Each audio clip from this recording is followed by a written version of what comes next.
Hello दोस्तों, कैसे आप सभी। उम्मीद है कि अच्छे ही होंगे।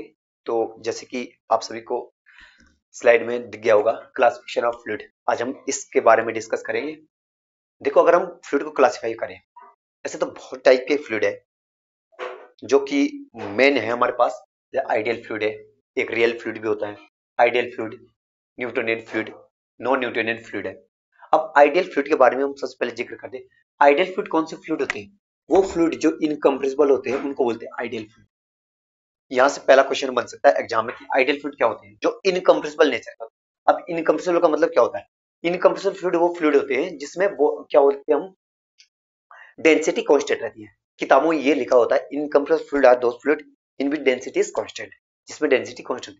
लेकिन अगर ये चीज ये स्टेटमेंट बिल्कुल सही है कि जिसमें डेंसिटी कांस्टेंट होती है उसको ही आइडियल फ्लूइड कहते हैं, लेकिन अगर इस स्टेटमेंट को डेंसिटी कांस्टेंट बोलने के बजाय अगर हम पहले ये बताते कि आइडियल फ्लूइड वो फ्लूइड होता है जिसमें वॉल्यूमेट्रिक चेंज नहीं होता। अब आप बताएंगे आपने किस बेस पे बताई ये डेफिनेशन, देखो जरा। अब एक रो इक्वल टू क्या होता है? डेंसिटी इक्वल टू क्या होता है? डेंसिटी बताया ना हमने कि डेंसिटी कांस्टेंट होती है इसमें। Density constant rho equal to क्या होता है? Mass by volume. अब आप खुद बताओ, माना आपने कहा आपके पास कोई फ्लूइड है, फ्लूइड का मास तो होगा, मास कांस्टेंट है। अगर मास कांस्टेंट है तो जो हमारे पास वो डेंसिटी किस पे डिपेंड कर रही है? आप बताएंगे वॉल्यूम पे। अब अगर वॉल्यूम इंक्रीज करेगा तो डेंसिटी डिक्रीज करेगी, वॉल्यूम डिक्रीज करेगा डेंसिटी इंक्रीज करेगी। वॉल्यूम इंक्रीज करेगा डेंसिटी डिक्रीज करेगी, डेंसिटी सॉरी, वॉल्यूम इंक्रीज करेगा तो डेंसिटी क्या करेगी? डिक्रीज करेगी। अगर वॉल्यूम डिक्रीज करेगा डेंसिटी विल बी इंक्रीज। तो मतलब दोनों के बीच का क्या इनवर्स रिलेशन है? अब आप खुद बताओ जरा। अगर हमने बोला है कि वॉल्यूमेट्रिक चेंज नहीं हो रहे, इसका मतलब क्या? वॉल्यूम कांस्टेंट है।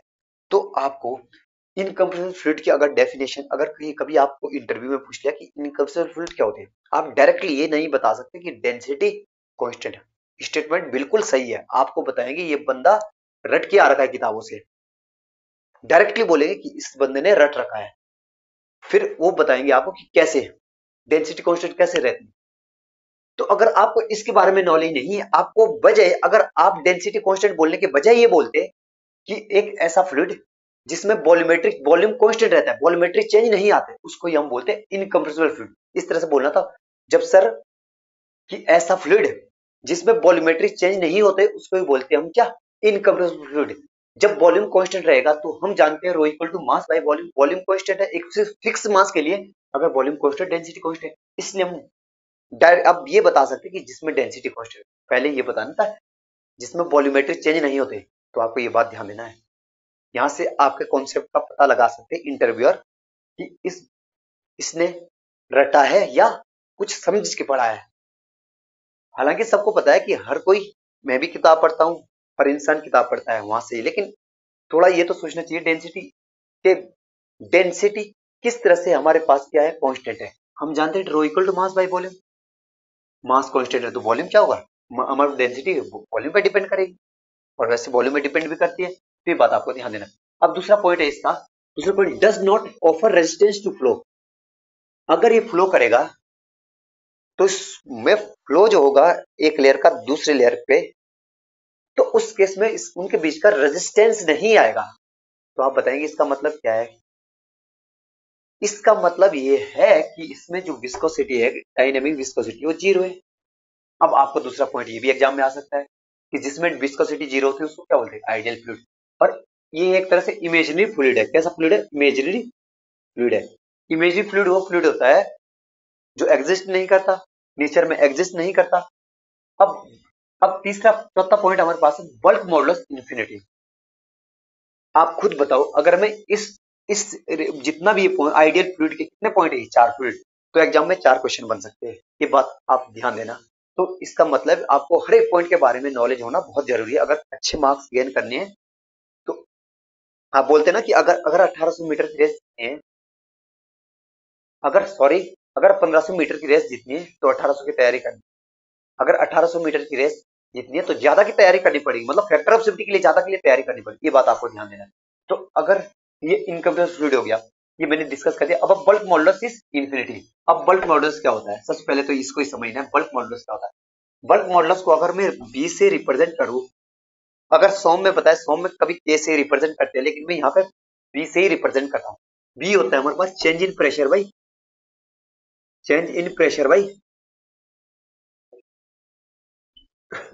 वॉल्यूमेट्रिक स्ट्रेन, वॉल्यूमेट्रिक स्ट्रेन को मैं डेल्टा वी बाई बी से रिप्रेजेंट करता हूँ। फिर से बता रहा हूँ, हमारे पास जो बल्क मॉडुलस है, change in pressure by, change in pressure by क्या होता है, वॉल्यूमेट्रिक स्ट्रेन। अगर इसी चीज को हम सॉम में हम डिफाइन करते हैं कि normal stress by volumetric strain के रेशियो को हम क्या बोलते हैं, बल्क मॉडुलस। अब यहाँ पे एक स्टेटमेंट दिया है, ये बहुत ज्यादा, इसका मतलब क्या, इंफिनिटी। अब मेरा आपसे एक क्वेश्चन है, आप बताएंगे क्या क्वेश्चन है। मैं आपसे एक क्वेश्चन पूछ रहा हूँ यहाँ पे कि ये इन्फिनिटी कब वैल्यू होगी, तो आप बताएंगे जब इसका डिनोमिनेटर जीरो होगा। डेल्टा वी बाई बी अगर जीरो होगा तो इन्फिनिटी बनेगा,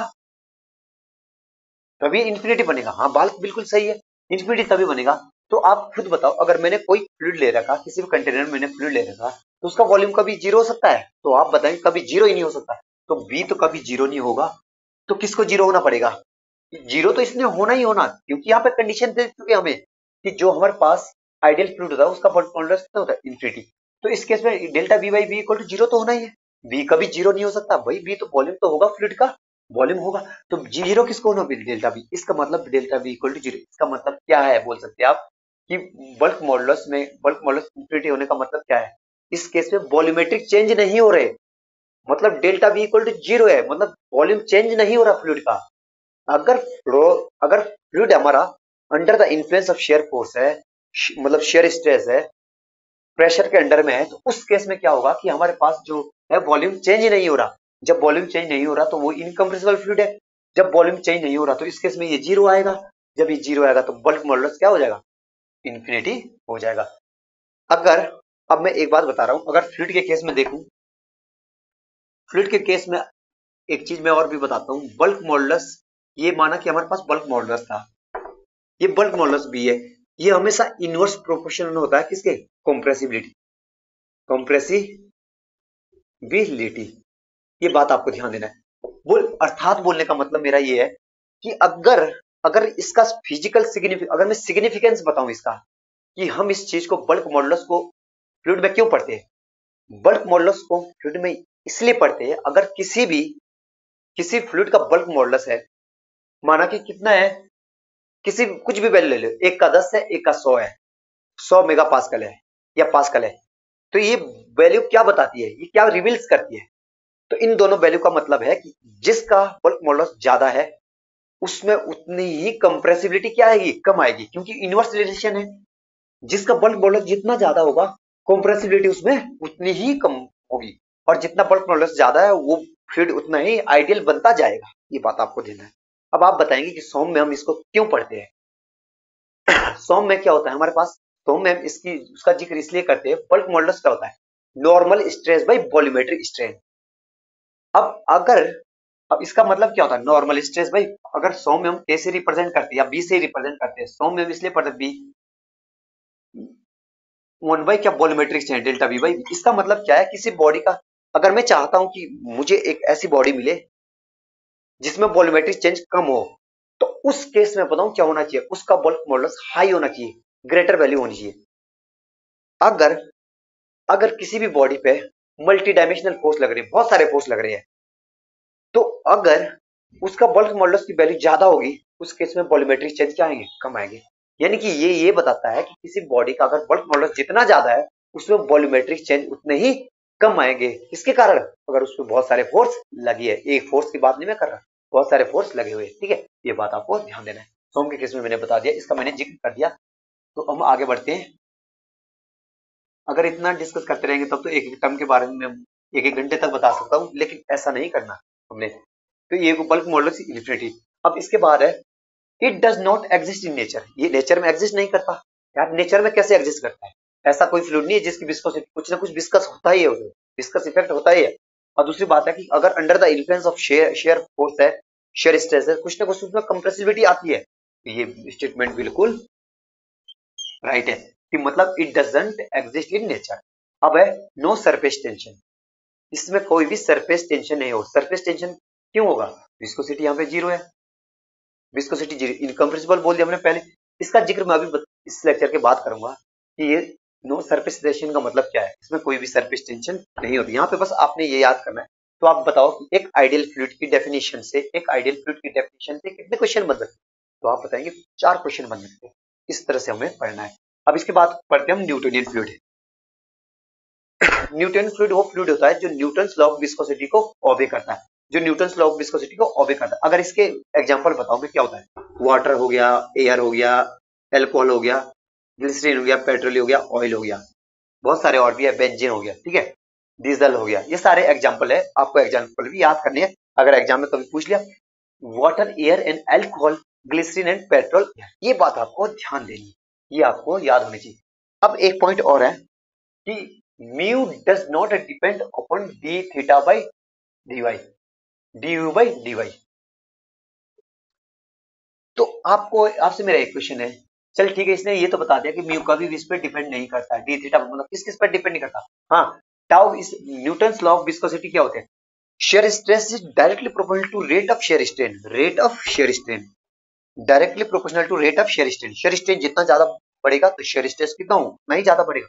अब इसी केस में अगर हम बोल सकते, इसी को स्टेटमेंट को मैं ऐसे बता सकता न्यूटन्स लॉ ऑफ विस्कोसिटी को कि न्यूटोनियन फ्लूइड में कि tau is directly proportional to velocity gradient, velocity gradient, या इसको मैं ऐसे बोल सकता कि टाउ इज मतलब shear stress is directly proportional to rate of angular deformation, इस तरह से भी हम कह सकते हैं। अब इसमें स्टेटमेंट है mu does not depend on D theta by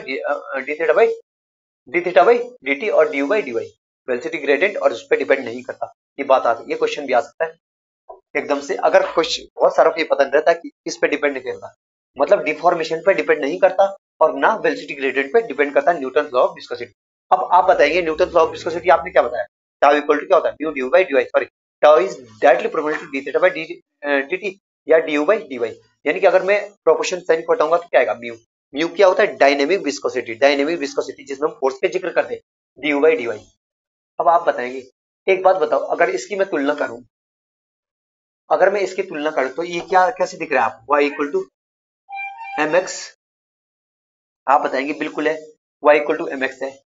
तो अगर मैं ऐसा भी तो इसको कर सकता हूँ, y equal to M X का मतलब क्या था, अगर मैं इसकी और इसकी तुलना करूं कि तो y एक्सिस पे क्या है, शेयर स्ट्रेस है, और x एक्सिस पे क्या आता है, डिफॉर्मेशन, रेट ऑफ क्या होता है, वेलोसिटी ग्रेडियंट एक्स एक्सिस पे। तो यानी कि इसका मतलब जो बचा इसके अलावा क्या है, m क्या होगा फिर, आप बताएं, m होगा आपके पास विस्कोसिटी। इसका मतलब क्या है कि इस केस में आपको ध्यान देना है, ये वो लाइन की इक्वेशन है जिसमें क्या होता है, स्लोप कांस्टेंट रहती है, ये उस लाइन की इक्वेशन है जिसमें स्लोप कांस्टेंट रहती है। हर पॉइंट पे आप बताना कि अगर मैं इसका डायग्राम बनाऊं तो ये हो गया y और ये हो गया x। अगर इस चीज को आप ऐसे भी तो कर सकते हैं, अगर मैं इसका dy बाई dx निकालू, x के सापेक्ष इसको डिफरेंशिएट कर दो तो क्या आएगा, कांस्टेंट टाइम। ये x और y ग्राफ, x एक्सिस और y एक्सिस मतलब जो x और y ग्राफ है उसकी क्या एक तरह से स्लोप है। तो आप बताओ, खुद बताओ जरा, इसका मतलब क्या है कि स्लोप कांस्टेंट है, स्लोप एक स्ट्रेट लाइन होगी, यही तो बताता है। और ये खुद बताओ, अगर जब मैंने इसका कंपेयर किया तो आप बताएंगे ये तो सेम है जैसे y equal to M X है, तो आप बताएंगे बिल्कुल सही है। वैसे तो एम एक्स प्लस सी होता है, अगर मैं इसका डिफरेंशिएशन कर दूं तो क्या होगा, सी कांस्टेंट है, जीरो हो गया, तो उस केस में सी तो यहाँ पे जीरो है, न्यूटन्स लॉ ऑफ विस्कोसिटी में सी इक्वल टू जीरो है। तो आप बताएंगे कि जो ये है हमारे पास ये स्ट्रेट लाइन होगी, और स्ट्रेट लाइन होगी तो अगर मैं, मेरा क्वेश्चन आपसे ये है, जो ये स्ट्रेट लाइन है ये इन दोनों पे डिपेंड कर रही है, सर इस पे डिपेंड कर रही है, तो आप बताएंगे बिल्कुल भी नहीं कर रही है, बिल्कुल इसलिए नहीं कर रही क्योंकि ये तो यहाँ पे कांस्टेंट है, जब मैंने dy बाई dx, तो ये मैंने आपको आपके सामने मैंने प्रूव भी कर दिया कि जो हमारे पास न्यूटन्स लॉ ऑफ विस्कोसिटी है वो कभी भी डी थीटा बाई dt और dy बाई dy पे कभी भी डिपेंड नहीं करता है, यानी कि कांस्टेंट, स्लोप क्या है, कांस्टेंट। अब आप बता सकते हैं कि शेयर स्ट्रेस और से वेलोसिटी ग्रेडियंट के बीच का जो ग्राफ है, ग्राफ की जो स्लोप होती है वो क्या होती है, स्लोप होती है वो क्या होती है, डायनेमिक विस्कोसिटी। तो क्वेश्चन ऐसा भी आ सकता है कि इन न्यूटन्स लॉ ऑफ विस्कोसिटी जो हमारे पास ग्राफ होता है शेयर स्ट्रेस और वेलोसिटी ग्रेडियंट के बीच, उसकी स्लोप को हम क्या कहते हैं, तो आपको बताना है कि डायनेमिक विस्कोसिटी हम उसको कहते हैं, ये बात आपको ध्यान देनी। अब इसके बाद देखते हैं non Newtonian fluid. Non Newtonian fluid वो फ्लूइड होता है जो न्यूटन्स लॉ ऑफ विस्कोसिटी को फॉलो नहीं करता, ओबे नहीं करता, ठीक है। Non Newtonian fluid does not obey Newton's law of viscosity. Non Newtonian fluid study under the rheology. अगर क्वेश्चन आ गया तो मतलब इसकी अध्ययन हम किस के अंतर्गत करते हैं, तो रियोलॉजी के अंतर्गत करते हैं, ये क्वेश्चन भी आ सकता है। तो देखो यहाँ से कितने क्वेश्चन बन सकते हैं, आप खुद बताओ, न्यूटन लॉ ऑफ विस्कोसिटी से कितने क्वेश्चन बन सकते हैं। अगर यहाँ से तो मैंने एक बताया कि आइडियल फ्लूइड से क्या कितने क्वेश्चन बन सकते हैं, 4 क्वेश्चन बन सकते हैं। अगर मैं न्यूटन लॉ ऑफ विस्कोसिटी बता सकता हूँ कितने क्वेश्चन बन सकते हैं, पहला तो या तो इसका एग्जाम्पल पूछ ले, या फिर इसका बता देंगे कि shear stress is directly proportional rate of shear strain, पहला। और दूसरा और तीसरा क्वेश्चन कि बताओ कि जो हमारे पास न्यूटन्स लॉ ऑफ विस्कोसिटी में जो ग्राफ बनता है किसके बीच, स्ट्रेस और से वेलोसिटी ग्रेडियंट के बीच, उसके स्लोप को हम क्या कहते हैं? तो ये आपको ध्यान देना, उसको बोलते हैं डायनेमिक विस्कोसिटी। ये क्वेश्चन भी बन सकता है। मैं आपको ये भी यहाँ पे बता देता कि मतलब हमने टाउ को वाई एक्सिस पे ही क्यों रिप्रेजेंट किया, एक्स एक्सिस पे क्यों नहीं रिप्रेजेंट किया, ये मैं हर चीज बताऊंगा। ये बहुत सारों को मतलब स्टूडेंट को ये पता ही नहीं रहता कि हम वाई एक्सिस पे क्यों represent, why we represent stress on an Y axis, why not X axis, what is the reason behind it, ये सारी चीज मैं आपको बताता। अब थोड़ा सा मैं फिर भी बता ही देता हूँ कि वाई एक्सिस पे इसलिए रिप्रेजेंट करिया, वाई एक्सिस पे हम वो वैल्यू रिप्रेजेंट करते हैं जो कि एक एक्स एक्सिस वाली वैल्यू पे डिपेंड करती है। बोलने का मतलब मेरा ये है कि वाई एक्सिस पे हम वो वैल्यू रखते हैं, वाई एक्सिस पे हम वो वैल्यू रखते हैं, वाई एक्सिस पे हम वो वैल्यू रखते हैं जो कि डिपेंडेंट होती है, एक्स एक्सिस पे हम वो वैल्यू रखते हैं जो कि इनडिपेंडेंट होती है। किस पे ही डिपेंड नहीं करते, आप खुद बताओ स्ट्रेस किस पे डिपेंड कर रहा है? हम ऐसे भी तो इसको लिख सकते थे D theta by d T is tau. ये क्यों नहीं लिखा मैंने? इस स्टेटमेंट का मतलब क्या है? इस स्टेटमेंट का मतलब ये है कि जो ये है ये इस पे डिपेंड कर रहा है, जबकि ये गलत है। शेयर स्ट्रेस किस पे डिपेंड कर रहा है? रेट ऑफ शेयर स्ट्रेन पे। ये बिल्कुल गलत है। अब आपको एक बात बता रहा हूं, तभी मैं बता रहा हूं स्ट्रेस किस पे डिपेंड कर रहा है, d theta by d t और D you by D y. ठीक है, ये तब होगा d you by D y अगर हमारे पास यू किसका फंक्शन होगा, वाई का। यू किसका फंक्शन होगा, वाई का। अगर वेलोसिटी वाई का फंक्शन होगा तो ये इस तरह से होगा। तो आपको ये चीज आपको पता होनी चाहिए। अब मैंने बता दिया, अब इसकी स्टडी तो करते हैं रियोलॉजी में। अब इसके बाद मैं आपसे के साथ जिक्र करता हूं कि एक हमारे पास पावर लॉ ऑफ मॉडल होता है, ठीक है, Ostwald de Waele power law model है, ठीक है, ये आपको ध्यान देना, इनका नाम है। उस बेस पे हम इसका जिक्र करते हैं क्योंकि हमें पता है कि न्यूटन्स लॉ ऑफ विस्कोसिटी में बहुत सारे नॉन न्यूटोनियन फ्लूइड में बहुत सारे ऐसे फ्लूइड होते हैं जिसमें कि इनिशियल यील्ड स्ट्रेस रहता है। तो इसकी इक्वेशन क्या होता है, tau equal tau not plus तक के D you by D Y की होल पावर एन। और हमेशा ये बात ध्यान देना है कि जो हमारे पास ये नॉट टाउ नॉट होगा, शेयर स्ट्रेस हमेशा क्या होता है, जो शेयर स्ट्रेस होगा हमारे पास, ये टाउ नॉट होगा हमारे पास क्या होगा, जीरो के बराबर या जीरो से बड़ा होगा। अब जो हमारे पास शेयर स्ट्रेस है, टाउ नॉट है, ये यील्ड स्ट्रेस है। इनिशियल यील्ड स्ट्रेस मतलब इनिशियल स्ट्रेस क्या होता है, इनिशियल स्ट्रेस। अगर कोई भी चीज को फ्लो कराना है कि इनिशियली उसमें मतलब स्ट्रेस की कितने स्ट्रेस लगाना चाहिए ताकि ये फ्लो हो जाए। अब एन क्या होता है, फ्लो बिहेवियर इंडेक्स। एन ये बताता है कि फ्लो बिहेवियर इंडेक्स है कि मतलब कोई भी चीज का फ्लो कैसे हो रहा है, यानी कि अगर जिसको विस्कोसिटी ज्यादा होगी उसका फ्लो क्या होगा, कम होगा। अब खुद बताइएगा, अगर एन ज्यादा होगा तो क्या होगा, डी बाई डी वाई ज्यादा होगा, उसकी शेयर स्ट्रेस ज्यादा होगा तो फ्लो ज्यादा होगा, मतलब कम होगा, ठीक है, विस्कोसिटी। अब है कंसिस्टेंसी इंडेक्स। कंसिस्टेंसी इंडेक्स क्या होता है हमारे पास, के होता है आपका कंसिस्टेंसी इंडेक्स। और के की वैल्यू भी जीरो से हमेशा क्या होती है, बड़ी होती है, ठीक है। कंसिस्टेंसी के होता है कंसिस्टेंसी इंडेक्स। तो इस स्लाइड में मैंने आपको इतना ही बताया। अब आगे मैं बताऊंगा कि क्या कौन कितने टाइप होते हैं नॉन न्यूटोनियन फ्लूइड। देखो जो भी चीज मैं बता रहा हूँ बहुत ज्यादा इंपॉर्टेंट है, हर चीज मैं आपको बता रहा हूँ, मैं हवा में बात बिल्कुल भी नहीं कर रहा, हर कॉन्सेप्ट में आपको डिटेल में बता रहा हूँ फिर भी। और फिर भी मैंने ये बताया है कि अगर मैं इसलिए स्लाइड बना रहा हूँ, अगर मैं खुद साथ साथ लिखता रहता ना तो मैं बहुत ज्यादा समझाने लग जाता, ताकि उससे हमारे पास क्या हो जाएगा, उसका कोई वो नहीं है, ये है कि क्योंकि हमें एग्जाम निकालना है और जेई में वैसे भी ऊपर ऊपर से क्वेश्चन पूछे जाते हैं, ये छोटे छोटे क्वेश्चन पूछे जाते हैं सिग्निफिकेंस वाले। सिग्निफिकेंस में इसलिए बताता हूँ ताकि आपको फील हो जाए। अगर आप खुद सोचिएगा, अगर एक चीज आपने पढ़ी है, डायरेक्टली पढ़ी है, जैसे मैंने अभी तक बताया था कि इनकम्प्रेसिबल फ्लूइड क्या होता है, जिसमें डेंसिटी कांस्टेंट होती है, आपने फुल पढ़ा है ना, लेकिन आपको फील नहीं आया होगा कि यार डेंसिटी किस तरह से कांस्टेंट। जब मैंने ये चीज मैंने डिटेल में बता दी है, कॉन्सेप्चुअली बता दी कि डेंसिटी किस बेस पे कांस्टेंट रहती है, तो आपको ज्यादा आपके माइंड में ज्यादा रिटेन होगा। खुद सोचिएगा, अगर कोई चीज हमें फील होती है वो ज्यादा रिटेन रहती है हमारे माइंड में। तो इसी तरह से मैं आपको इस तरह से आपको आपके साथ डिस्कस करूंगा। अब मतलब नॉन न्यूटोनियन फ्लूइड का जो अगला वो होगी हमारे पास स्लाइड, इसके बाद आएगी।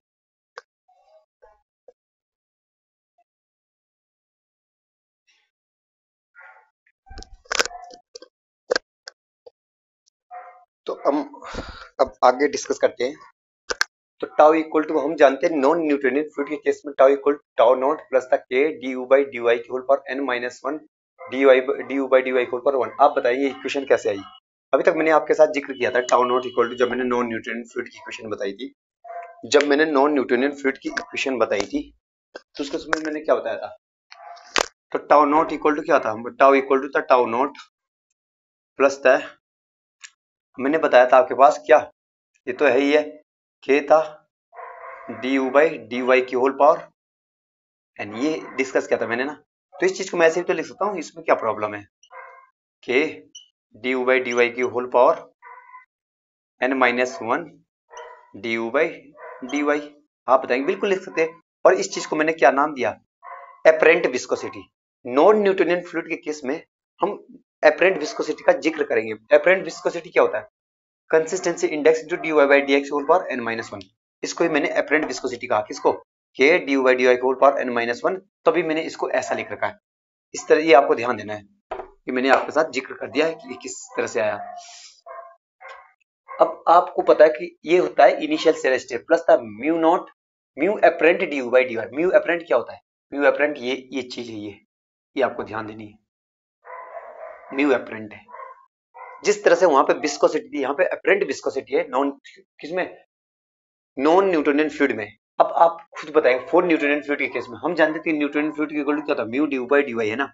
अगर मैं इसका करता mu due by D tau by D किसके रिस्पेक्ट में डिफरेंशिएशन, तो करता मैं D D you by D Y के केस में, तो क्या था आप बताएंगे, म्यू आ जाता है बिल्कुल।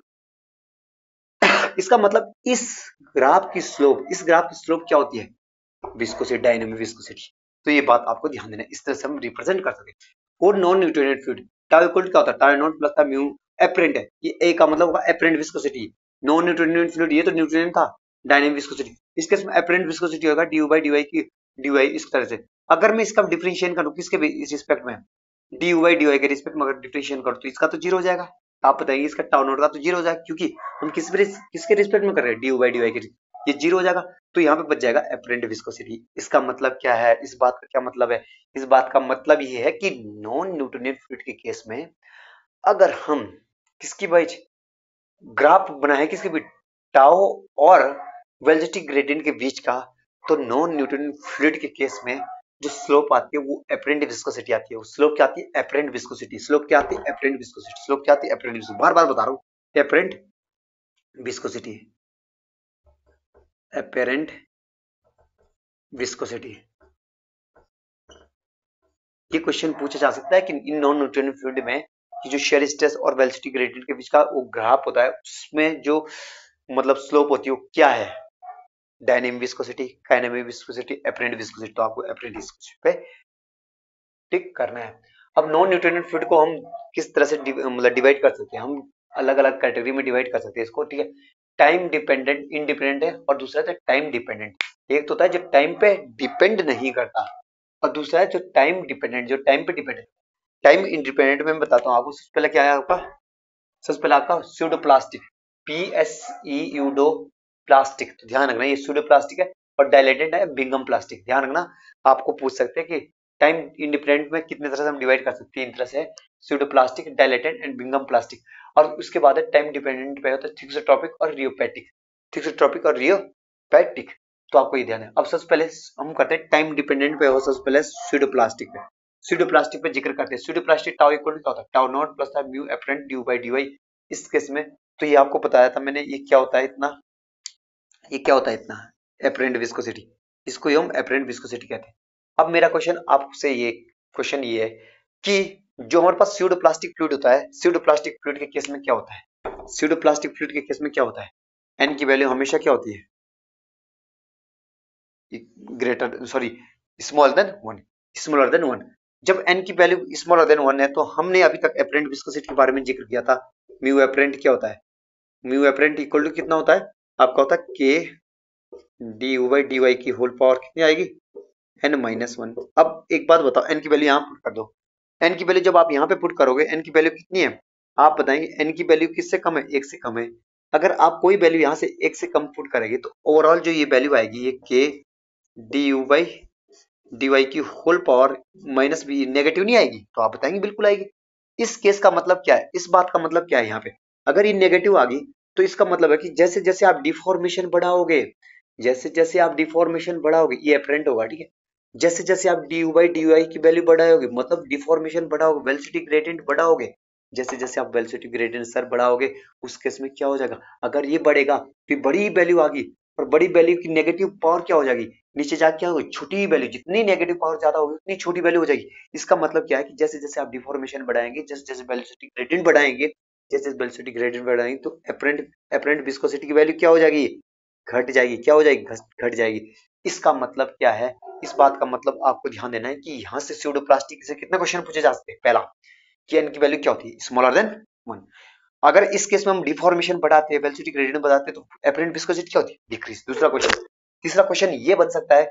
तीसरा क्वेश्चन अब मैं बता रहा हूँ, ग्राफ से संबंधित बन, आपको बस इतना तो आ गया होगा समझ में। इस केस में क्या होता है, अगर आप डिफॉर्मेशन बढ़ाएंगे तो क्या हो जाएगा, इसके एपरेंट विस्कोसिटी क्या हो जाएगी, डिक्रीज हो जाएगी, क्योंकि नेगेटिव पावर है। ये आपके सामने मैंने प्रूव करके दिखा दिया है, नेगेटिव पावर है। अब अगर आगे चलते हैं हम अभी, अब इसका ग्राफ देखते हैं किसके बीच। अब आप बताएंगे ग्राफ कहाँ कहाँ बनेगा, इसका जो ग्राफ बनेगा वो कैसे बनेगा। अब आपको पता है कि जो नॉन न्यूट्रिएंट फ्लूइड है उसका जो ग्राफ है हमारे पास, वो किस किस के बीच है, शेयर स्ट्रेस है।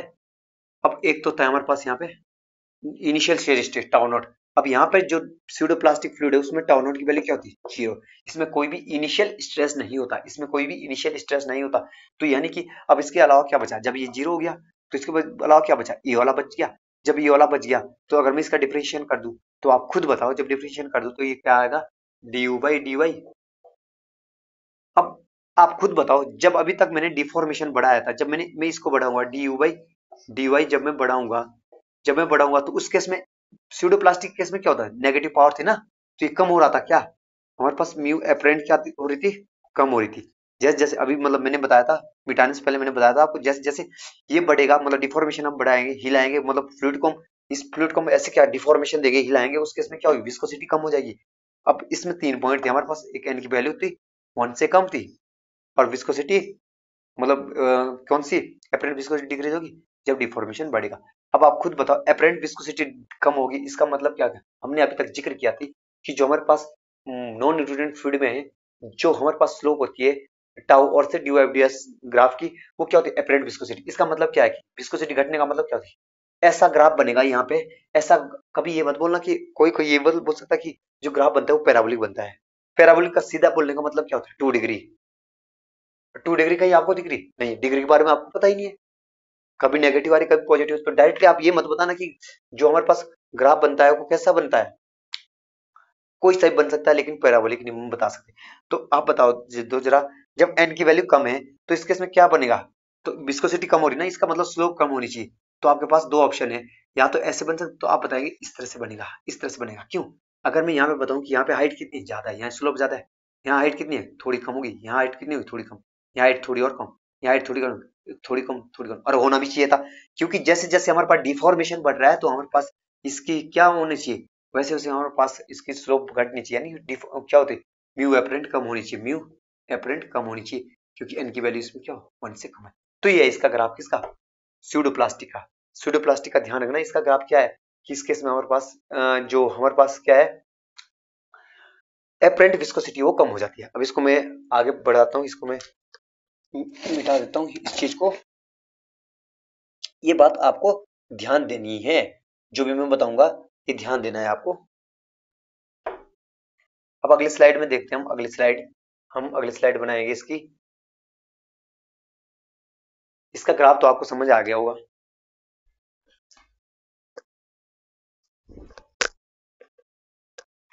जैसे हमने अभी स्यूडोप्लास्टिक फ्लूइड के बारे में डिस्कस किया था, उसके जो एग्जांपल है, ब्लड है, मिल्क है, पेपर पल्प है, वाटर सॉल्यूशन है, सिरप है, कोलाइडल सस्पेंशन है।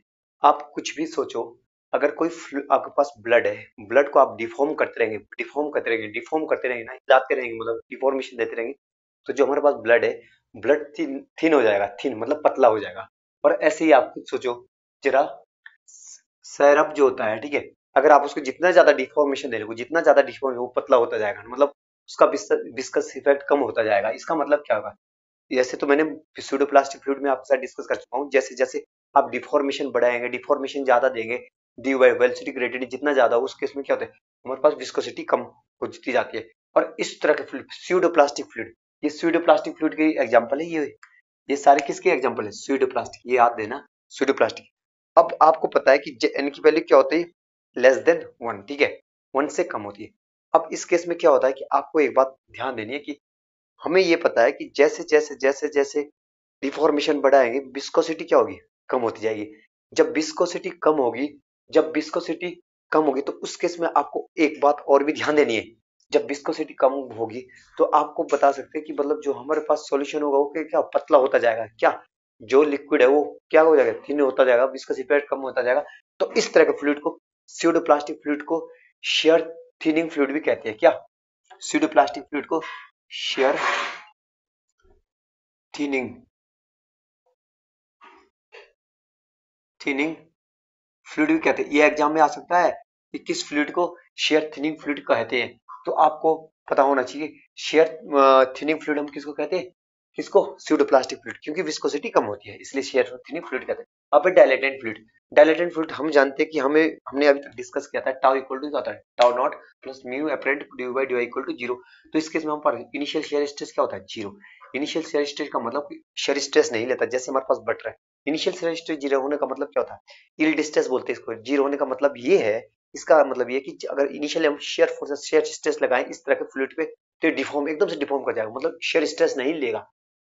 ठीक है, रेजिस्टेंस ऑफर नहीं करेगा। जैसे बटर है, बटर पे आप थोड़ा सा ऐसा करो इस तरह से, छह फिंगर से करते हैं ऐसे, मतलब एकदम से क्या हो जाएगा, फ्लो मतलब वो कर जाएगा, अंगुली आपकी क्या हो जाएगी, इंसर्ट हो जाएगा, अंदर चली जाएगी। तो क्या कोई मतलब रेजिस्टेंस नहीं देगा। तो आपको ये बात ध्यान देनी है, डायलेटेंट फ्लूइड क्या होता है, टाउ इक्वल टू, अब इसके एन की वैल्यू क्या होती है, ग्रेटर देन 1। लेकिन हम जानते हैं कि हमें ये भी तो पता है कि हमारे पास म्यू एपरेंट क्या होती है।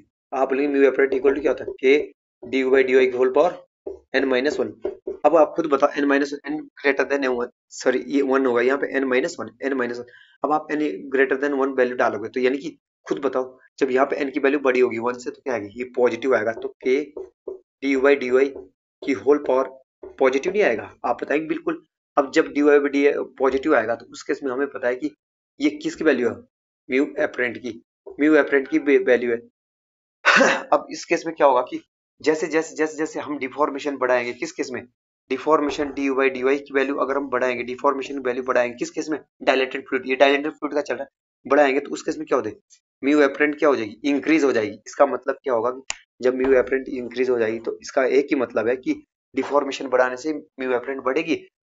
और इस केस में क्या होगा, इस तरह के फ्लूइड को हम क्या बोलते हैं, share thickening fluid. Share thickening fluid इसलिए कहा क्योंकि विस्कोसिटी डिफॉर्मेशन बढ़ाने के साथ साथ बढ़ रही है, ये बात आपको ध्यान देना है। और इसकी जो एग्जांपल है बटर है, बटर आपने देखा होगा, बटर भी क्या होता है, एक तरह से जब आप जितना ज्यादा डिफॉर्म करेंगे उतना ही वो गाढ़ा होता जाएगा, बटर हो गया। ठीक है, मतलब इनिशियल स्ट्रेस तो इसका जीरो है, और quick send condition, quick send condition का मतलब होता है दल दल। उस तरह से क्या होगा, जैसे जैसे जैसे आप खुद सोचेगा, जैसे हम जब हम क्या बोलते हैं कंक्रीट भी बनाते हैं तो इनिशियली क्या होता है, अगर हम पानी मिला देते तो पतला लगता है, और धीरे धीरे आप जितने ज्यादा डिफॉर्मेशन देते उतना ही क्या हो जाएगा, गाढ़ा होता जाता है। तो ये है सैंड कंडीशन। ठीक है, सैचुरेटेड शुगर सॉल्यूशन भी है इसी तरह का है, मतलब जैसे जैसे आप डिफॉर्मेशन देते हो, हिलाओगे खूब हिलाओगे, उसके इसमें विस्कोसिटी क्या होगी, कम हो जाएगी। राइस स्टार्च है, राइस स्टार्च के में, तो इसमें आपको एक ध्यान देना कि जो इसका ग्राफ होगा इस तरह से होगा, क्यों, क्योंकि इसमें क्या होगा, जैसे डिफॉर्मेशन बढ़ा रहे, जैसे जैसे डिफॉर्मेशन बढ़ा रहे, हमारे पास स्लोप ऑफ द स्ट्रेस से वेलोसिटी ग्रेडियंट की स्लोप बढ़ रही है, और स्लोप क्या है, एपरेंट विस्कोसिटी बढ़ रही है। तो आपको ध्यान देना, तो आप हर पॉइंट पे देख लो जरा, आप देख लो तो मतलब स्लोप क्या होगी, इंक्रीज हो रही है यहाँ पे, मतलब तो इस तरह का ग्राफ होगा क्या, डायलेटेड फ्लूइड का। अब इसमें क्या पॉइंट था, एन इक्वल टू एन बड़ा होगा वन से, और शेयर स्ट्रेस क्या होगा, जीरो होगा, और हमारे पास म्यू एपरेंट मतलब क्या हो जाएगी, इंक्रीज कर जाएगी, मतलब हमारे पास एपरेंट विस्कोसिटी डायलेटेड फ्लूइड के केस में इंक्रीज कर जाएगी। ये बात आपको ध्यान देना, इस तरह से क्वेश्चन पूछे जा सकते हैं। अगर एक डायलेटेड फ्लूइड लेता मैं, यहाँ से कितने क्वेश्चन पूछे जा सकते हैं, यहाँ से 4-5 क्वेश्चन पूछे जा सकते हैं एक डायलेटेड फ्लूइड। पहला क्वेश्चन क्या हो सकता है कि एन की वैल्यू क्या होती है, ग्रेटर देन 1, फर्स्ट क्वेश्चन। दूसरा क्वेश्चन, इनिशियल शेयर स्ट्रेस होता है इसमें, नहीं होता है, जीरो होता है, दूसरा क्वेश्चन। तीसरा क्वेश्चन क्या होगा, हमारे पास जो एपरेंट विस्कोसिटी, जहाँ जैसे जैसे हम डिफॉर्मेशन देते हैं एपरेंट विस्कोसिटी क्या होती है, बढ़ती है घटती है, तो आपका आंसर बढ़ती है, 4 क्वेश्चन। और स्लोप ऑफ डायलेटेड फ्लूइड पे जो हमारे पास ग्राफ है किसके, टाउ और डिफॉर्मेशन के बीच का, यार हम बोल सकते हैं वेलोसिटी ग्रेडियंट के बीच का, उसकी स्लोप बढ़ती है। हाँ हाँ बिल्कुल बढ़ती है, पांचवा क्वेश्चन। छठा क्वेश्चन ये आ सकता है कि इस तरह के फ्लूइड को क्या बोलते हैं, शेयर थिकनिंग फ्लूइड। क्यों कहते हैं इसको, क्योंकि इसकी जो विस्कोसिटी है टाइम के साथ साथ, सॉरी, इसकी विस्कोसिटी जैसे जैसे डिफॉर्मेशन बढ़ाओगे आप, जैसे जैसे आप ये डिफॉर्मेशन बढ़ाओगे इसकी विस्कोसिटी क्या इंक्रीज करेगी। छठा क्वेश्चन। सातवां क्वेश्चन आ सकता है कि इसका एग्जांपल क्या है, butter, quick send, saturated and क्या होता है शुगर सॉल्यूशन राइस स्टार्ट। मुझे इसके एग्जांपल याद नहीं है लेकिन मुझे पता क्या है प्रॉपर्टी याद है। क्या होता है कि जैसे जैसे हम कोई चीज घुमाएंगे डिफॉर्मेशन देगी उसकी विस्कोसिटी बढ़ेगी, बटर की बढ़ती है, तो याद है। बस ये आपको याद नहीं करना, बस आपको मतलब कॉन्सेप्ट क्लियर होना चाहिए।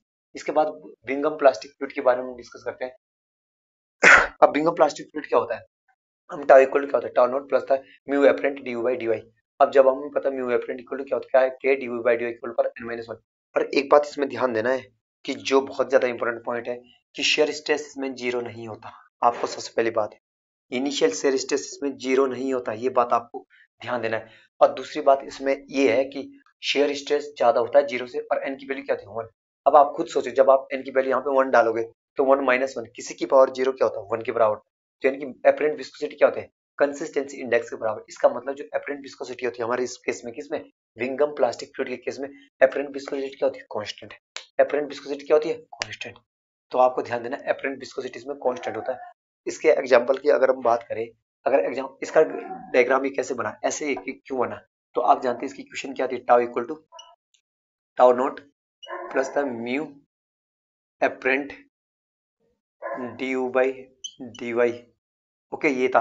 और y इक्वल टू हम जानते हैं mx प्लस सी होता है ना, mx प्लस इस चीज को मैं mx प्लस सी को c प्लस mx लिख सकता हूँ। आप बताइए बिल्कुल c की जगह क्या है टाउ नॉट, m की जगह क्या है एपरेंट विस्कोसिटी, और x की जगह क्या है dy बाई डी वाई। तब मैंने x एक्सिस पे ये रिप्रेजेंट किया टाउ को ऐसे। हाँ और आपको पता है इस लाइन का जो ग्राफ है, इस लाइन का ग्राफ क्या होता है इस तरह से c है y equal to mx plus c, ये है इसका, ये y है ये x है। तो उसी तरह से मैंने इसको रिप्रेजेंट किया है इसको बिंगम प्लास्टिक फ्लूइड के केस में। तो आपको ये सारी चीज ध्यान देनी है। और इसके जो एग्जांपल है वो बहुत ज्यादा इंपॉर्टेंट है। एग्जांपल क्या है आपके टूथपेस्ट है। आप थोड़ा मैं समझाने की कोशिश करता हूँ इनिशियल स्ट्रेस का मतलब क्या होता है। अगर आप इनिशियली स्ट्रेस लगाओ, अब जैसे टूथपेस्ट कोलगेट भी है आपके पास ना, अगर कोलगेट है आपके पास बंद है, जैसे आप ऊपर से उसकी को खोलेंगे तो क्या है जब हम मतलब टूथपेस्ट ब्रश के साथ निकालते तो क्या करते हैं इनिशियल क्या दबाने की कोशिश करते हैं पीछे से ताकि कि बाहर निकले जाए। तो क्या करते हैं हम जब दबाते तो उसको ही तो इनिशियल स्ट्रेस, अगर मैं स्ट्रेस ना लगाता तो ऑटोमेटिक फ्लो हो जाता, तो वो क्या होता है वो तो Bingham plastic fluid. Initial stress होने का मतलब पहले मुझे कुछ दबाना पड़ा, शेयर फोर्स लगाना पड़ा, दबाना पड़ा शेयर स्ट्रेस लगाना पड़ा तभी तो वो बाहर निकला। तो यानी कि उसी को ही बोलते हैं इनिशियल स्ट्रेस। उम्मीद है कि अब समझ में आया होगा। इनिशियल स्ट्रेस जब हम पीछे से दबाया कोलगेट को तो क्या हुआ तो कोलगेट बाहर निकला, तो इसको इनिशियल स्ट्रेस कहते हैं। इनिशियल दबाना पड़ा तभी बाहर निकला, तो यही इसको बोलते हैं इनिशियल स्ट्रेस। और एक बात हमेशा ध्यान रखना जब तक हमारे पास इनिशियल जब तक हमारे पास जो ना ये वाला स्ट्रेस जो ये वाला स्ट्रेस है इनिशियल स्ट्रेस से कम होगा ना तब तक जो आपका फ्लूइड फ्लो नहीं करेगा। बोलने का मतलब मेरा क्या है कि जब तक ये वाला बड़े वाला स्ट्रेस हमारे पास जो ये वाला स्ट्रेस है इससे छोटा होगा, जब तक छोटा होगा तब तक मतलब फ्लो नहीं होगा। इसके लिए क्या होना चाहिए कि शेयर स्ट्रेस हमारे पास शेयर नोट से क्या होता है बड़ा होना चाहिए, मतलब इनिशियल शेयर स्ट्रेस से बड़ा होना चाहिए तभी क्या करेगा फ्लो करेगा, तभी क्या करेगा फ्लूइड तभी फ्लो करेगा। ये बात आपको ध्यान देनी है। तो आगे का हम अब देखते हैं।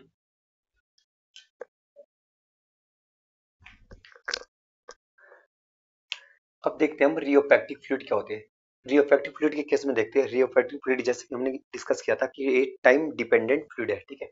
ये टाइम पे डिपेंड करता है। टाउ इक्वल टू क्या होता है टाउ नॉट प्लस था म्यू एपरेंट, ये म्यू ए का मतलब होता है एपरेंट होगा, ठीक है। D you by D Y हो गया। अब इस केस में आपको ध्यान देना है टाइम पे डिपेंड करते हैं। अब खुद सोचिएगा इसमें इनिशियल स्ट्रेस क्या होता है, इनिशियल स्ट्रेस आपको पता है कि जीरो से बड़ा होगा, ठीक है। अब आपको एन की वैल्यू क्या होती है बड़ी होगी किससे वन से। अब आपको पता है कि अभी तक मैंने बताया था एन की वैल्यू जब बड़ी है तो हम जानते हैं एपरेंट विस्कोसिटी क्या होती है म्यू एपरेंट। एपरेंट विस्कोसिटी क्या होती है के D you by D Y की whole power N minus one. अब आप एन की वैल्यू अगर यहाँ पे बड़ी रखोगे तो आप खुद बताओ जरा एन की वैल्यू जब बड़ी आएगी तो इस केस में एपरेंट विस्कोसिटी क्या होगी। अब देखो जब बड़ी आएगी तो ओवरऑल जो ये वैल्यू आएगी, ओवरऑल वैल्यू अगर एन की वैल्यू यहाँ पे वन से बड़ी रखे तो ओवरऑल वैल्यू पॉजिटिव आएगी ना ऊपर पावर में, बताएंगे बिल्कुल। तो इसका मतलब आप बोल सकते हैं कि डी बाई डी वाई अगर डिफॉर्मेशन बढ़ाएंगे, अगर मतलब लिक्विड को हम खूब हिलाएंगे खूब डिफॉर्मेशन देंगे तो उस केस में हमारे पास एपरेंट विस्कोसिटी जो होगी स्लोप मतलब एपरेंट विस्कोसिटी जो होगी वो क्या कर जाएगी इंक्रीज कर जाएगी। एपरेंट विस्कोसिटी इंक्रीज करने का मतलब क्या होता है, एपरेंट विस्कोसिटी इंक्रीज करने का मतलब क्या होता है कि जो शेयर स्ट्रेस और से डिफॉर्मेशन के बीच का जो ग्राफ है उसकी आपकी स्लोप बढ़ जाएगी, आपको ध्यान देना है। अब इसकी एग्जांपल है क्या होता है, एग्जांपल जिप्सम के है इन वाटर, ठीक है। अगर हम जिप्सम को वाटर में मिलाते हैं तो उस केस में क्या होता है, उस केस में विस्कोसिटी इंक्रीज करती है, बेंटोनाइट सॉइल होती है, ठीक है। बेंटोनाइट सॉइल भी आपने देखी होगी। उसके एक एग्जांपल, अगर इसका ग्राफ बनाए, अगर मैं ग्राफ बताऊं इसका, तो आप बताएंगे कि यहाँ पे तो इनिशियल स्ट्रेस टाउ नॉट तो आएगा ही आएगा, हाँ, तो टाउ भी आएगा ही आएगा, और D you by D Y भी आएगा ही आएगा। अब इस केस में क्या होगा, आप खुद बताओ जरा, इनिशियल स्ट्रेस तो है इसमें, ये तो है ही। जब इनिशियल स्ट्रेस है और आपकी डिफॉर्मेशन बढ़ने के बाद साथ एपरेंट विस्कोसिटी बढ़ रही है, तो ऐसा ग्राफ बनाना है हमने कि जो जिसकी स्लोप जो ना बढ़ती जाएगी किसके साथ साथ, डिफॉर्मेशन के साथ, तो इस तरह से बनेगा ये वाला ग्राफ। तो इस केस में क्या होगा, अब आपको ध्यान रखना है रियोपैक्टिक फ्लूइड के केस में आपको ध्यान देना है, एन की वैल्यू क्या होगी, बड़ी 1, और हमारे पास म्यू एपरेंट की वैल्यू कितनी होगी, इंक्रीज कर जाएगी, ठीक है। म्यू एपरेंट इंक्रीज कर जाएगी, यानी कि स्लोप है, ये इस लाइन की स्लोप ही है, म्यू एपरेंट का मतलब स्लोप है, तो ये बढ़ेगी जैसे जैसे डिफॉर्मेशन देंगे। और इनिशियल शेयर स्ट्रेस की वैल्यू क्या होती है, ये। अब जब तक आप, अब मैंने एक बात और भी बताई कि जब तक, फिर से बता रहा हूँ कि जब तक जो इनिशियल शेयर स्ट्रेस ना, ये वाला, ये शेयर स्ट्रेस है, अगर बड़ा होगा टाउ से, तो इसमें डिफॉर्मेशन नहीं आएगी, बोलने का मतलब फ्लो नहीं होगा उसमें, ठीक है। तो आपको एक बात ध्यान देना कि इसके बाद क्या होगा, जब ये ज्यादा होगा, अगर इतना इनिशियली शेयर स्ट्रेस हमको लगाना पड़ेगा, अगर जैसे जैसे हम मतलब ये शेयर स्ट्रेस लगाएंगे तो उस केस में हमें पता होना कि इसके बाद वो फ्लो कर सकता है। लेकिन डिफॉर्मेशन ज्यादा दोगे, ज्यादा आपको उसको हिलाओगे, ऐसे डिफॉर्म करेंगे, तो विस्कोसिटी बढ़ जाएगी, तो विस्कोसिटी बढ़ जाएगी, तो इस तरह का इसका ग्राफ है। तो ये मैंने ग्राफ बता दिया किसका, रियोपैक्टिक फ्लूइड का। और एग्जांपल इसका क्या है, जिप्सम इन वाटर, ठीक है, जिप्सम इन वाटर। अब एक बात बताओ, ये तो टाइम डिपेंडेंट भी था, ये आपको पता है कि ये टाइम पे भी डिपेंड कर रहा है ना, टाइम पे किस लिए डिपेंड कर रहा है। अब अगर बात करें यहाँ पे, अब ये तो बढ़ रहा था क्या, हमारे पास एपरेंट विस्कोसिटी बढ़ रही थी, अगर मैं यहाँ पे ये एपरेंट विस्कोसिटी बढ़ रही है, इसका मतलब क्या होगा, अगर ये बढ़ेगा और ये कांस्टेंट है, तो उस केस में हमारे पास शेयर स्ट्रेस भी तो बढ़ेगा, शेयर स्ट्रेस भी बढ़ेगा। मतलब बोलने का मतलब, अगर मैं इसका graph apparent viscosity versus time का ग्राफ बनाऊं, तो क्या होगा, अगर इनिशियल टाइम क्या था T1 है, और उस टाइम विस्कोसिटी क्या है, μ1 है, और जैसे जैसे टाइम बढ़ेगा वैसे वैसे ये भी बढ़ रही है, यानी कि जैसे जैसे टाइम बढ़ेगा, हम बता सकते हैं कि इसका कंक्लूजन ये निकला, जैसे जैसे टाइम बढ़ेगा तो एपरेंट विस्कोसिटी भी बढ़ जाएगी, किस केस में, रियोपैक्टिव फ्लूइड, टाइम डिपेंडेंट फ्लूइड। इसका जिप्सम इन इसका एग्जांपल है, ध्यान रखना, जिप्सम इन वाटर इसका एग्जांपल है, और बेंटोनाइट सॉल्ट भी इसका एग्जांपल, आपको ध्यान देना है। तो यहाँ से कितने क्वेश्चन पूछे जा सकते, अगर मैं आपसे पूछूं यहाँ से 4-5 क्वेश्चन पूछे जा सकते। पहला तो ये कि शेयर स्ट्रेस जीरो नहीं होगा, initial shear stress, yield stress zero नहीं होगा, पहला क्वेश्चन। दूसरा, एन की वैल्यू ग्रेटर देन 1 होगा। तीसरा क्वेश्चन कि जैसे जैसे डिफॉर्मेशन बढ़ाएंगे उस केस में क्या होगा, एपरेंट विस्कोसिटी बढ़ जाएगी, तीसरा क्वेश्चन हो गया। और चौथा क्वेश्चन क्या होता है, चौथा क्वेश्चन आ गया कि इसकी स्लोप क्या होगी, बढ़ जाएगी। पांचवा क्वेश्चन क्या है कि हमारे पास इनिशियल शेयर स्ट्रेस जब तक इससे बड़ा नहीं होगा तब तक इसमें तो फ्लो नहीं होगा। छठा क्वेश्चन, पांचवा question sorry, apparent viscosity time के साथ साथ क्या करती है, इंक्रीज करती है, ये बात आपको ध्यान देना है।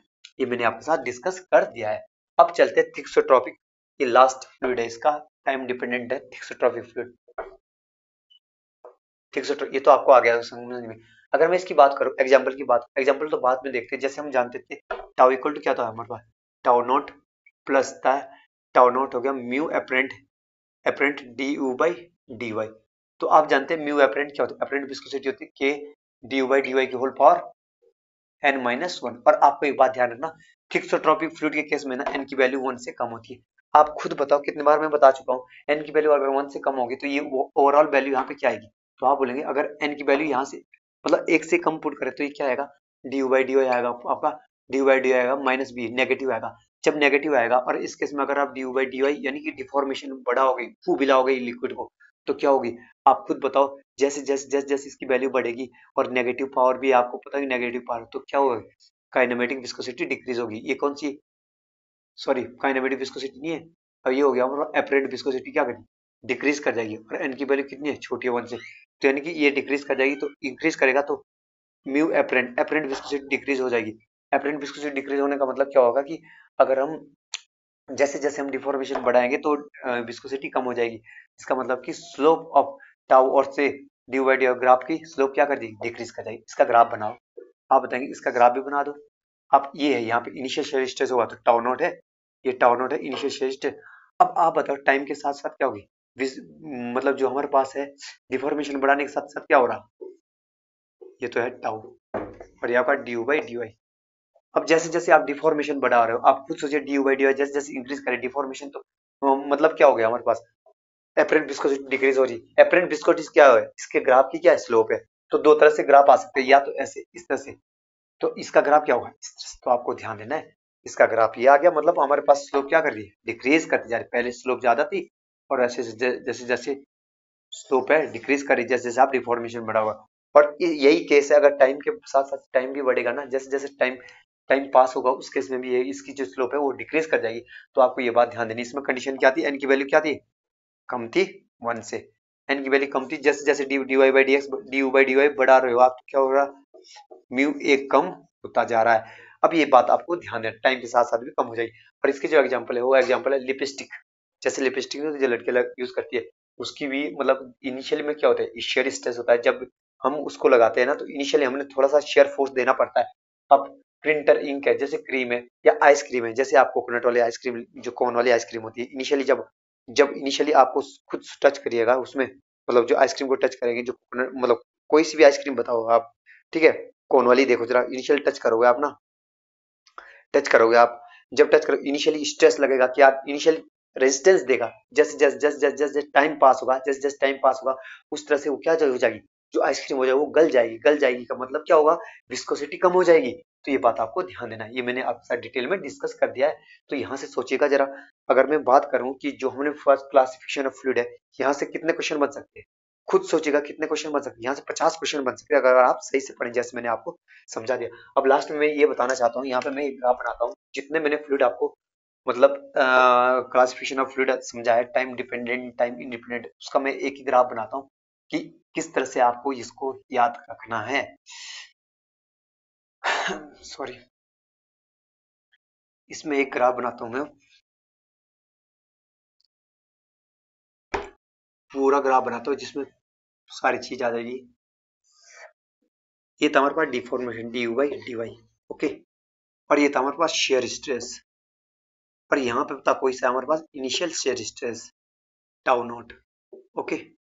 अब देखो, मैंने सारी चीज बनाई थी यहाँ पे।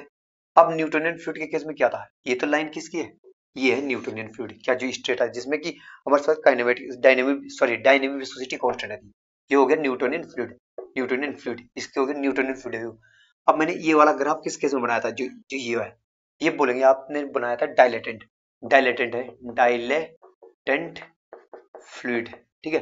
ये था डायलेटेड फ्लूइड। इस केस में क्या होती, जैसे जैसे आप D you by D y को जैसे जैसे आप बढ़ाओगे, d you by D y को बढ़ाएंगे, तो उस केस में क्या होगी, जो हमारे पास विस्कोसिटी है, अब विस्कोसिटी म्यू एपरेंट है।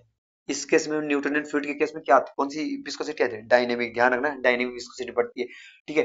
अब हमारे पास इस केस में डायनेमिक विस्कोसिटी कांस्टेंट रहती है, स्लोप कांस्टेंट रहती है, किस केस में, न्यूटोनियन फ्लूइड के केस में।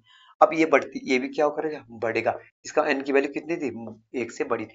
तो ये तीन सारी चीज आपको ध्यान रखना किसके, डायलेटेड फ्लूइड के केस में। तो आपको सामने दिख भी रहा होगा, आपको सामने दिख भी रहा होगा, जैसे जैसे जैसे जैसे जैसे जैसे जैसे डिफॉर्मेशन हम बढ़ा रहे तो क्या होगी, इसकी स्लोप भी क्या करेगी, इंक्रीज करती जा रही है, देखो जरा। तो इस तरह से अब दूसरा ग्राफ बनाता हूँ मैं आपके सामने, ये है इस तरह से, ये किसका है। अब मैं आपसे क्वेश्चन है, ये किसका ग्राफ है, तो आप बोलेंगे इस ये पता किसका है, ये वाला ग्राफ है आपका, ये तो इसका डेटा है यहाँ पे सॉरी, ये किसका ग्राफ है, तो आप बोलेंगे स्यूडोप्लास्टिक, डो प्लास्टिक फ्लूइड, ठीक है, स्यूडो प्लास्टिक फ्लूइड है। इस केस में क्या होता है, इनकी वैल्यू एक से कम होती है। और इस केस में अगर हम क्या करते हैं, डिफॉर्मेशन बढ़ाते हैं, D you by D Y की वैल्यू बढ़ाते हैं, अगर हम बढ़ाते हैं तो क्या होता है, एपरेंट विस्कोसिटी म्यू एपरेंट कम क्या हो जाती है, कम हो जाती है। तो इसको ही हम बोलते हैं, इसको बोलते हैं हम क्या, शेयर थिकनिंग फ्लूइड, किसको, डायलेटेड फ्लूइड को, और इसको बोलते हैं शेयर थिनिंग फ्लूइड। तो ये सारा डेटा किसका है, ये इस ग्राफ का है, ये वाला, ये क्या है, इसका है, किसका, किसका, स्यूडोप्लास्टिक फ्लूइड का। स्यूडोप्लास्टिक फ्लूइड का मतलब जैसे जैसे डिफॉर्मेशन बढ़ता है हमारे पास, तो जैसे जैसे डिफॉर्मेशन बढ़ता है तो हमारे पास ये है कि जो एपरेंट विस्कोसिटी कम होती है, अर्थात बोलने का मतलब है कि इसकी जो स्लोप है वो कम होती जाएगी। इसकी जो स्लोप आप खुद भी देखिएगा, अपनी आंखों से देखिएगा, इसकी स्लोप जैसे जैसे हम जा रहे हैं तो स्लोप कम होती जा रही है। अब इसके बाद है जो हम बोलते हैं बिंगम प्लास्टिक फ्लूइड। अब बिंगम के केस में देखते हैं, इनिशियल शेयर स्ट्रेस को मैं थोड़ा सा ऊपर तक रिप्रेजेंट करता हूँ ताकि कोइंसाइड ना कर दे, ये टाउ नॉट होगा, ठीक है, ये होगा आपका टाउ नॉट। अब देखते हैं भिंगम प्लास्टिक के केस में क्या होता है, ये इस तरह से बन जाएगी, नीचे इसको बोलते हैं भिंगम, भिंगम प्लास्टिक फ्लूइड, प्लास्टिक फ्लूइड। और इस केस में एपरेंट विस्कोसिटी कांस्टेंट रहती है, ध्यान रखना ये। इसमें एन की वैल्यू क्या होगी, 1 होती है। म्यू एपरेंट जो है ना वो होती है कांस्टेंट, ये कांस्टेंट होती है, ये बिंगम प्लास्टिक का वो है ग्राफ, ठीक है। ये बात आपको ध्यान देना है। इस केस में क्या होता है, विस्कोसिटी कांस्टेंट रहती है। कौन सी एपरेंट विस्कोसिटी कांस्टेंट रहती है, एन की वैल्यू क्या होती है, 1 होती है। मतलब और इसमें इनिशियल शियर स्ट्रेस की रिक्वायरमेंट है अगर कोई फ्लूइड फ्लो कराना है, ये बात आपको ध्यान देना। अब इसके बाद क्या है, अब बनाता हूं मैं ये वाला, इसको बोलते हैं थिक्सोट्रॉपिक। क्या, थिक्सोट्रॉपिक, ये वाला है थिक्सोट्रॉपिक। थिक्सोट्रॉपिक, इस केस में एन की वैल्यू क्या होती है, 1 से कम होती है। अगर d you by D y बढ़ाओगे आप, बढ़ाओगे, टाइम डिपेंडेंट है, तो इसकी जो अपरेंट विस्कोसिटी हो क्या करती है, कम होती जाती है। यानी इस ग्राफ की, ये थिक्सोट्रॉपिक नहीं, सॉरी, ये जो वाला ग्राफ है ये होगा रियोपैक्टिक, गलती होगी थोड़ी सी, ये होगा रियोपैक्टिक, ये होगा रियोपैक्टिक। ओके, तो आप बात को आप समझना,